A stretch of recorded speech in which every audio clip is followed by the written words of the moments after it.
projet assez ambitieux qui avait été déposé il y a quelques années, qui a été revu, mais là, je pense que les carottes étaient cuites. C'est aujourd'hui. Je suis très content à mon nom, donc, et surtout au nom de mon collègue, qui est le ministre, lui, responsable du domaine économique à l'innovation et à l'exportation, M. Clément Gignac. Puis je veux saluer la présence ici de Marie-Josée Fafard, qui est chargée de projet à la direction. Marie-Josée, elle est ici en avant.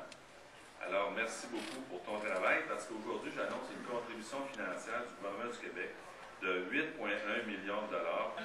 On présente au CTMP enfin ces installations comme ils en ont rêvé pendant des années et qu'ils attendaient depuis tellement longtemps. Il faut comprendre que le CTMP, depuis le début de son existence, squatte un peu, beaucoup, et partage ses installations avec le département de technologie minérale.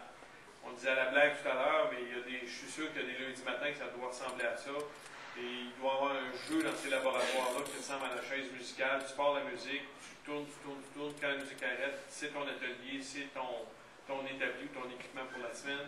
Écoutez, on a tassé tellement de boîtes, on a tellement mis d'équipements sur roulettes que s'il fallait qu'il y ait un tremblement de terre, les laboratoires se déplaceraient tout seuls. Et on est très content cette fois-ci d'avoir un agrandissement qui permette enfin au CTMP d'avoir ces installations, puis qui permet aussi au programme de technologie minérale de s'installer finalement à la maison, confortablement, eux aussi, tout en maintenant leur étroite collaboration avec le CTMP. L'agrandissement des locaux, des bureaux et des laboratoires est devenu essentiel. Nous travaillons, comme l'a dit M. Bernier, comme l'a dit Laurent aussi, dans certains laboratoires qui sont dédiés normalement à l'enseignement en technologie minérale ou en plasturgie.